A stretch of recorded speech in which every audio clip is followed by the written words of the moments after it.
In the US election, campaigning is on in full swing. Both candidates are on a media blitz. Yesterday, Kamala Harris gave an interview to Fox News. The conversation was short, but it was very combative.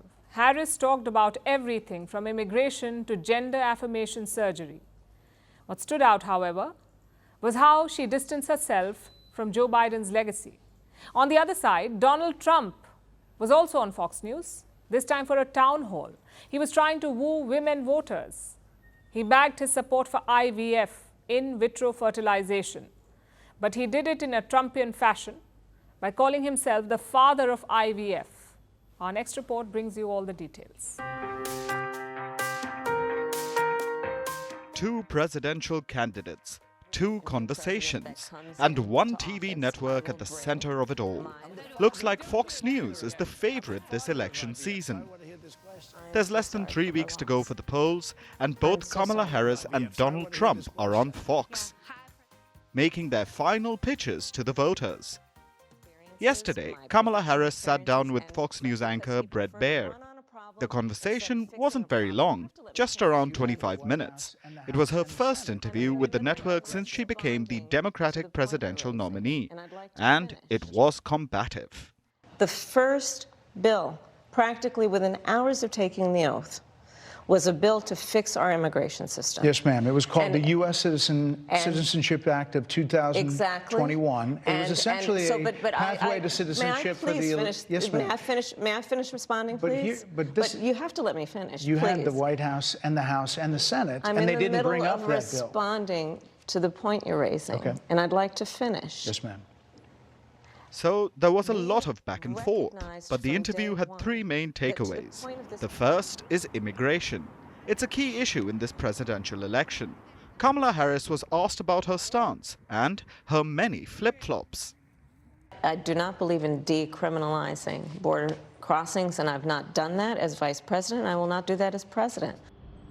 Another issue of contention was taxpayer-funded gender reassignment surgery for prisoners. Kamala Harris had supported it in the past. The Trump campaign has slammed her on the basis of this. So she was questioned about it, and Harris had only one thing to say. She said she would follow the law, but stressed that it was the same law that even Trump followed. In fact, the federal law has been in effect since February 2018. Which brings us to the third issue, Harris's predecessor, Joe Biden. Biden dropped out of the race in July. He endorsed Harris. I've served with her. I know her. I trust her. She got the nomination and his funds. Until now, she's embraced his policies. But recently, the vice president seems to have done a U-turn. She's keen to distance herself from the Biden administration, the same administration that she was a part of. My presidency will not be a continuation of Joe Biden's presidency.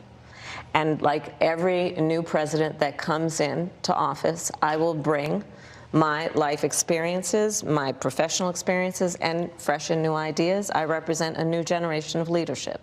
So, combative and brief. That was Harris's stint at Fox News. And what did Trump's interview look like? Well, more of the usual. Donald Trump is no stranger to Fox News. He even dials in for morning shows, and the network has backed him throughout. So he chose to use Fox News to connect with an unlikely voter base, the women of America. And he tried to woo them in true Trump fashion. I'm the father, You don't hear that every day. I'm the father of IVF, so I want to hear this question. This was a Fox News town hall. Trump was connecting with women voters.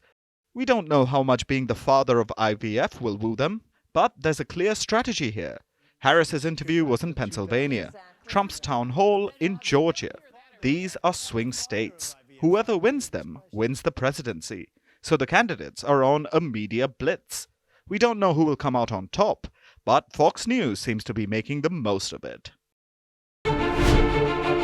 Firstpost decodes the U.S. election. Explains how America chooses its president. Your primer on the race to the White House. Everything you need to know about how America votes and its global implications. U.S. Election Explained. Every Monday and Thursday only on Firstpost.